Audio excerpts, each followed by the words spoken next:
नमस्कार, मैं हूं पंकज सिंह जाडेजा। हमारा उद्देश्य है राष्ट्र से स्नेह, राष्ट्र का सम्मान। अब देखते हैं आज के दिन भर की टॉप हेडलाइन।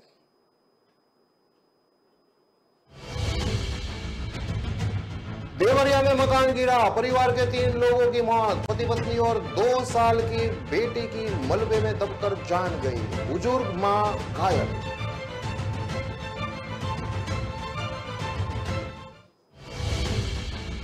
असला बना रहे बदमाशों से पुलिस की मुठभेड़, एक के पैर में लगी गोली, एसआरएन अस्पताल में भर्ती, दूसरा बदमाश भी गिरफ्तार।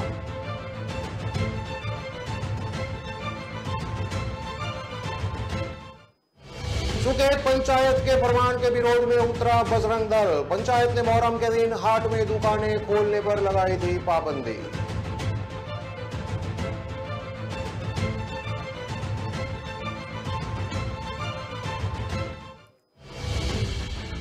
खाद की कालाबाजारी नहीं रोक पा रहा कृषि विभाग, 2 पिकअप से पकड़े थे 130 डीएपी के कट्टे, अब तक गोदाम भी नहीं किया सीज। अब देखते हैं खबरें विस्तार से। देवरिया में सोमवार तड़के 3 बजे जर्जर मकान गिरने से 3 लोगों की मौत हो गई है। मृतकों में 2 साल की बेटी और उसके माता पिता शामिल है। एक महिला को हल्की चोट आई है। हादसा अंसारी रोड के पास का है। मौके पर एसपी संकल्प शर्मा, एसडीएम सदर सौरभ सिंह और सीओ श्रीएस त्रिपाठी के नेतृत्व में पुलिस और फायर ब्रिगेड की टीम बचाव कार्य में लगी हुई है। मालवीय रोड पर कुलदीप बरनवाल का मकान है जो जर्जर हो चुका है। इसी मकान में दिलीप गौंड का परिवार किराए पर रहता था। सोमवार तड़के 3 बजे मकान का एक हिस्सा भर भरा कर ढह गया। हादसे में दिलीप गौंड, उसकी पत्नी चांदनी और 2 साल की बेटी पायल की दबकर मौत हो गई। दिलीप गौंड की मां प्रभावती उस समय किसी काम से उठी थी, वह घर के बाहर आई थी, इसी वजह से उन्हें हल्की चोट आई है। डीएम जितेंद्र प्रताप सिंह ने घटनास्थल का निरीक्षण किया। मृतक की मां प्रभा देवी से संवेदना जताई। कुल 12 लाख रुपये मुआवजे की घोषणा की गई है। मकान में और भी लोग किराए पर रहते थे। हादसे की सूचना मिलते ही प्रशासनिक अधिकारी मौके पर पहुंचे। कई थानों की पुलिस और फायर ब्रिगेड की टीम ने रेस्क्यू शुरू किया। दबे 4 लोगों को बाहर निकालकर हॉस्पिटल ले जाया गया। यहां डॉक्टरों ने दिलीप गौड़, चांदनी और पायल को मृत घोषित कर दिया। मकान में और भी लोग मौजूद थे, लेकिन जिस तरह दिलीप का परिवार रहता था वही हिस्सा गिरा है। दिलीप लाइट सजावट का काम करते थे।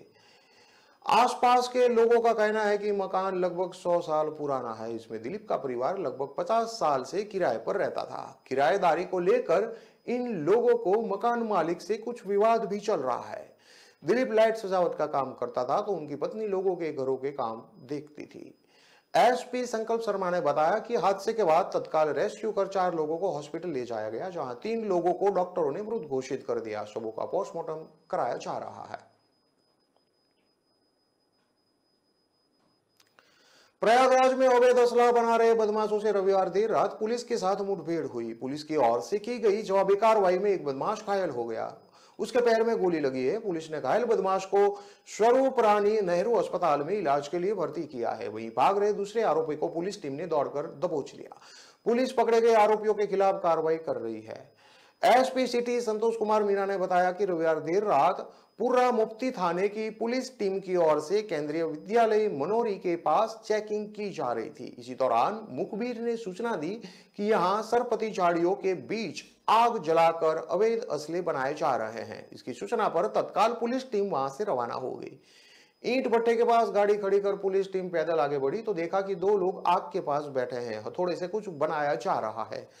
बदमाशों को जब पुलिस की आहट हुई तो उनकी ओर से पुलिस पर फायरिंग की गई। पुलिस ने जवाबी कार्रवाई पर फायरिंग की, जिससे एक बदमाश के पैर में गोली लग गई। वहीं दूसरा भागने के फिराक में था, जिसे पुलिस टीम ने दौड़कर दबोच लिया। भारी मात्रा में अवैध शस्त्र बनाने का हथियार पुलिस टीम को मिला है। 7 बने और 3 अधबने अवैध असले मिले हैं। इसके अलावा एक अपाची बाइक भी बरामद की गई है। इन दोनों की पहचान हो गई है। एक का नाम रत्नेश, निवासी गांव मेहंदीपुर, थाना पिपरी कौशाम्बी, और दूसरा आरोपी गोलू, गांव मेहंदीपुर कौशाम्बी का रहने वाला है।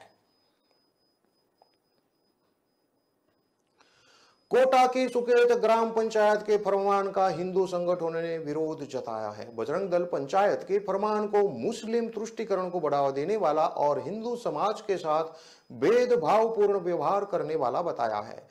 सह प्रांत संयोजक योगेश रेनवाल की अगुवाई में कार्यकर्ताओं ने राज्यपाल के नाम अतिरिक्त संभागीय आयुक्त को ज्ञापन दिया है, जिसमें सुकेत पंचायत के सरपंच और रामगंज मंडी एसडीएम को बर्खास्त करने की मांग की है।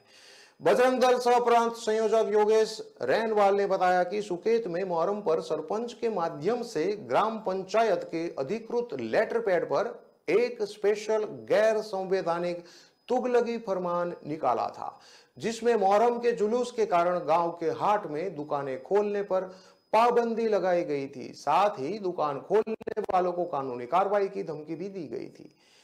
जब इसके बारे में बजरंग दल कार्यकर्ताओं ने रामगंज मंडी एसडीएम से मौखिक वार्ता कर ली तो उन्होंने सरपंच द्वारा जारी तुगलकी आदेश को सही बताया और कहा कि मुस्लिम बहुल क्षेत्र है, उनके हिसाब से ही चलना पड़ेगा। कार्यकर्ताओं के पास इस बातचीत का प्रमाण भी उपलब्ध है। इतना ही नहीं, सुकेत में मुहर्रम के जुलूस के दौरान भगवान घास भैरव जी की प्रतिमा को हरे चद्दर से ढकवाया गया था। इससे पहले भी एसडीएम ने भगवान श्री गणेश की स्थापना की स्वीकृति नहीं दी थी। कार्यकर्ताओं से बोला गया कि क्या होता है गणेश स्थापना से, इससे करने की कोई आवश्यकता नहीं है।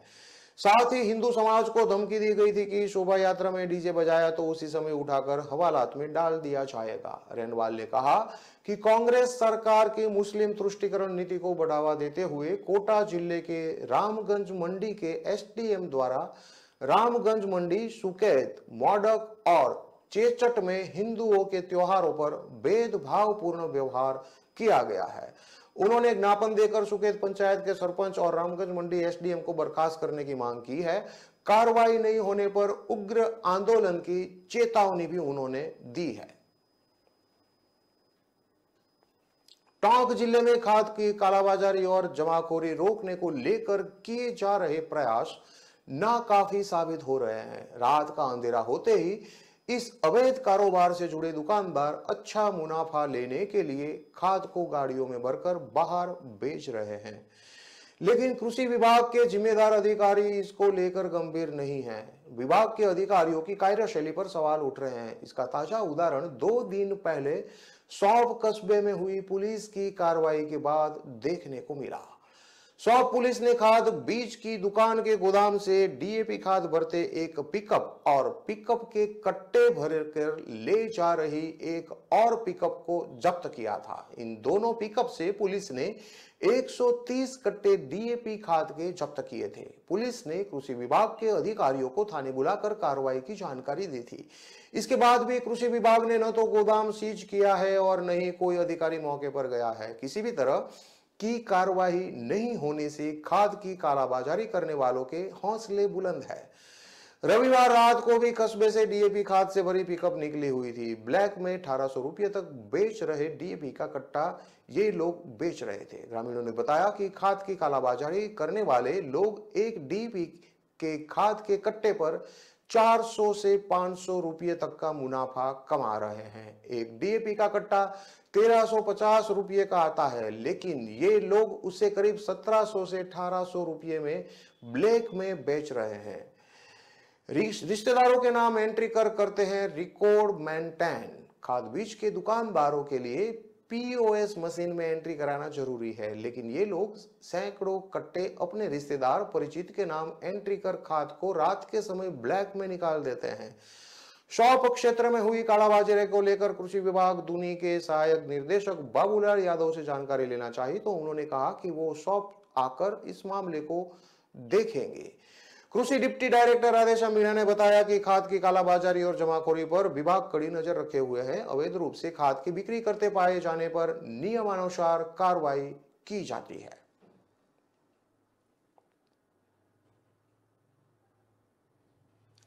खबरों में लेते हैं अब एक छोटा सा विराम।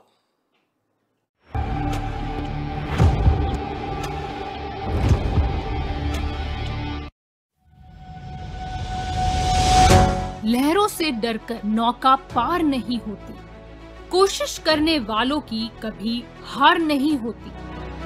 नन्ही चींटी जब दाना लेकर चलती है चढ़ती दीवारों पर 100 बार फिसलती।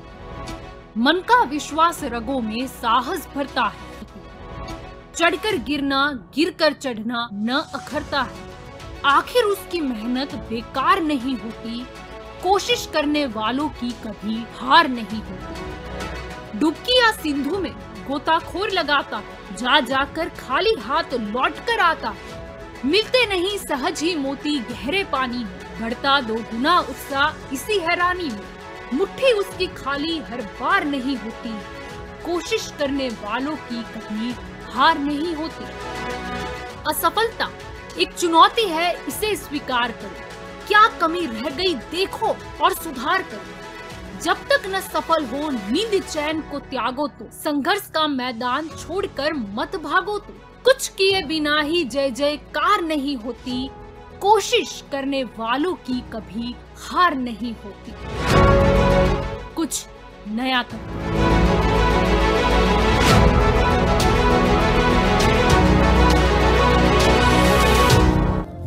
धरती जयकारा, गगन है सारा गूंजा रे।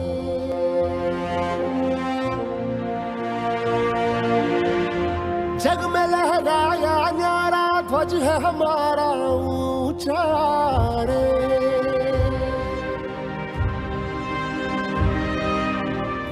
हम वो योद्धा वो निडर, हम जो भी दिशा में जाए। सारे पथ चरण छुए और पर्वत शीस नवाए।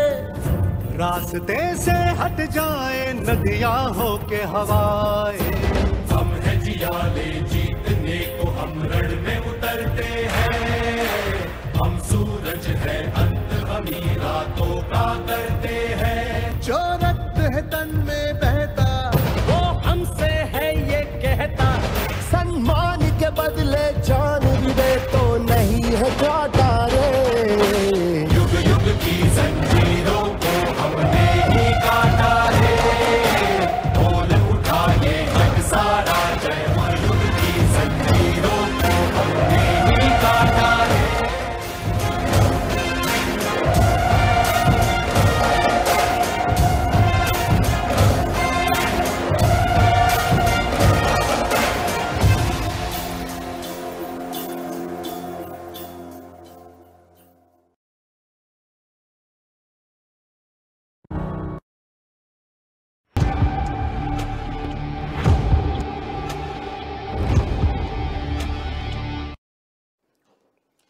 विराम के बाद एक बार फिर से आपका स्वागत है। अब देखते हैं आगे की और खबरें। सिरोही जिला कलेक्टर डॉक्टर भंवरलाल ने शहर के कई सरकारी कार्यालयों का अचानक निरीक्षण किया। कलेक्टर के अचानक से पहुंचने पर सभी विभागों में भारी हड़कंप मच गया। निरीक्षण के दौरान कई कर्मचारी अनुपस्थित पाए गए, जिसके बाद कलेक्टर ने अनुपस्थित पाए गए कर्मचारियों के खिलाफ सख्त कार्रवाई के निर्देश दिए हैं। कलेक्टर डॉक्टर भंवरलाल ने सोमवार सुबह अचानक पावर हाउस कार्यालय पहुंचकर निरीक्षण किया। निरीक्षण के दौरान डिस्कॉम कार्यालय में कार्यरत कर्मचारी मीनाक्षी अनुपस्थित मिली, जिसके बाद कलेक्टर जिला आयुर्वेद अस्पताल पहुंचे और अस्पताल में व्यवस्थाओं का निरीक्षण किया। जिला आयुर्वेद अस्पताल में जांच के दौरान कलेक्टर को डॉक्टर यशवंत कुमार व्यास अनुपस्थित मिले, जिस पर कलेक्टर ने नाराजगी जताते हुए संबंधित विभागीय अधिकारियों को कारण बताओ नोटिस जारी करने के निर्देश दिए हैं। साथ ही उन्होंने सभी कर्मचारियों को समय पर ऑफिस पहुंचने के लिए भी निर्देश दिए हैं। कलेक्टर ने डिस्कॉम विभाग में बिजली के बिल जमा करने के लिए एक और खिड़की की व्यवस्था करने के निर्देश भी जारी किए हैं, जिससे लोगों को लंबी लाइन लगाकर खड़ा नहीं रहना पड़ेगा। इस दौरान उन्होंने दोनों ही कार्यालय के अधिकारियों को साफ सफाई की व्यवस्था में सुधार लाने के लिए निर्देश दिए। इस मौके पर कलेक्टर ने कहा कि दोबारा इस तरह की कोई लापरवाही की गई तो सख्त कार्रवाई की जाएगी। गंगापुर सिटी जौहरी बाजार में देवी स्टोर चौराहे के पास रविवार रात एक मकान की छज्जे की चीरिया यानी कि पट्टी टूटकर सड़क पर गिर गई। गनीमत यह रही कि रात होने के कारण बाजार में कोई नहीं था, इस कारण कोई बड़ा हादसा नहीं हुआ। इसके बाद दुकानदारों ने जर्जर मकान को चिन्हित कर सुरक्षा के इंतजाम करने की मांग की है। प्रत्यक्षदर्शियों के अनुसार रविवार शाम को जौहरी बाजार में दुकानदार दुकानों को बंद कर घर चले गए और रात करीब 9 बजे तक बाजार बंद हो गया। इसके बाद रात को बाजार में एक जर्जर और पुराने क्षतिग्रस्त मकान की दूसरी मंजिल की छज्जे की चिरिया यानी कि पट्टी टूटकर सड़क पर आ गिरी। यह घटना रात के समय हुई थी और उस वक्त बाजार भी बंद हो चुका था और सड़क पर आवाजाही भी नहीं थी। इसके कारण आसपास कोई नहीं होने के कारण बड़ी घटना होने से टल गई। दूसरे दिन सोमवार को सुबह बाजार में चहल पहल होने लगी और दुकानदार अपने प्रतिष्ठानों को खोलने के लिए पहुंचे तो सड़क पर टूटी हुई चिड़िया यानी कि पट्टी देखकर उन्हें घटना का पता चला। किराना बाजार एसोसिएशन के पदाधिकारी वेद प्रकाश मंगल ने बताया कि जिस मकान की चिड़िया यानी कि पट्टी टूटी वह काफी पुराना और जर्जर हो चुका था। भविष्य में भी दुर्घटना होने की संभावना बनी हुई है। आसपास के दुकानदारों ने प्रशासन से ऐसे मकानों को चिन्हित कर सुरक्षा के इंतजाम किए जाने की मांग की है।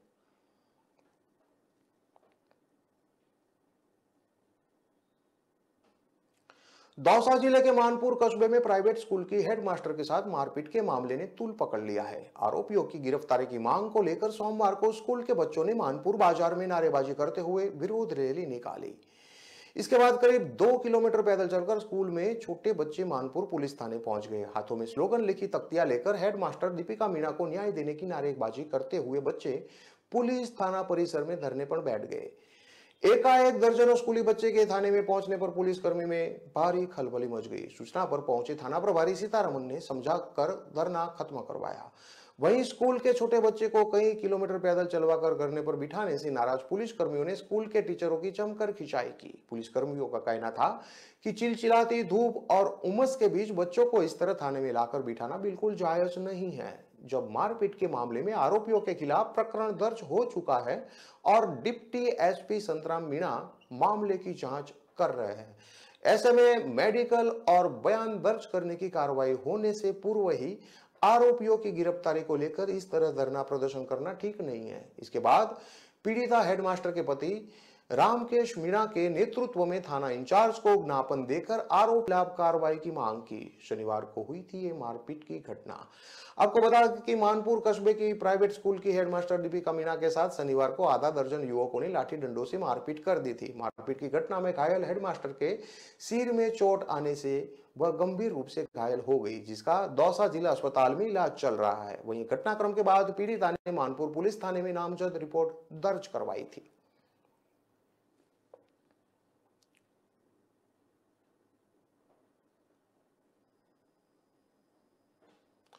12 शहर में चिकित्सा विभाग की ओर से जनता क्लिनिक शुरू किए जाएंगे। इसको लेकर विभाग की ओर से तैयारी शुरू कर दी गई है। हाल ही सरकारी की ओर से कुछ जगहों पर जनता क्लिनिक खोलने की स्वीकृति दी गई है, तो कुछ जगहों के लिए प्रस्ताव मांगे गए हैं।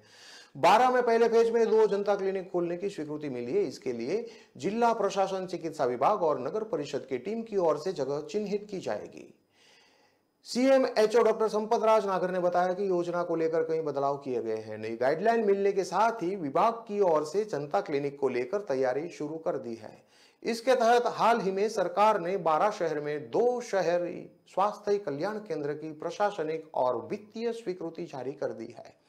इसको लेकर कलेक्टर के निर्देशानुसार चिकित्सा विभाग और नगर परिषद के साथ मिलकर जगह चिन्हितकरण का काम किया जाना है। उन्होंने बताया कि अंता और छबड़ा के लिए रिवाइज प्रस्ताव भेजे गए हैं। सूत्रों के अनुसार 12 शहर में प्रस्तावित जनता क्लिनिक कोटा रोड क्षेत्र और शाहबाद रोड क्षेत्र में खोली जा सकते हैं। इसके लिए विभाग की टीम जगह देख रही है। सीएमएचओ ने बताया कि एक क्लिनिक पर डॉक्टर, कंपाउंडर समेत 7 कर्मचारियों की टीम रहेगी। इनकी नियुक्ति जिला स्वास्थ्य समिति और प्लेसमेंट एजेंसी के जरिए की जाएगी। जनता क्लिनिक करीब 20,000 लोगों की आबादी को कवर करेगा और प्राथमिकता कच्ची बस्तियों को दी जाएगी। प्रत्येक क्लिनिक नजदीकी पीएचसी या सीएचसी से जुड़ा होगा ताकि प्रशासनिक दृष्टिकोण से व्यवस्थाएं सुचारू चलती रहे।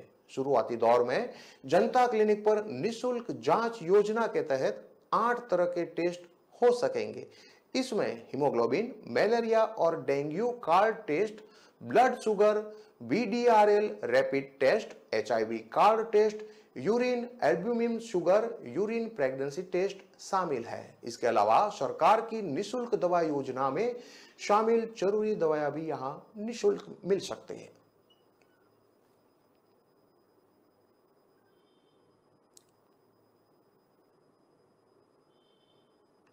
विस्तार से और खबरें पढ़ने के लिए आप हमारे वेबसाइट का भी प्रयोग कर सकते हैं। हमारा वेब का पता है www.kalamkartavya.com। हमारी कलम ही हमारा कर्तव्य है कि उद्देश्य के साथ खबरों को आप राष्ट्र प्रथम के साथ देखते रहिए। नमस्कार।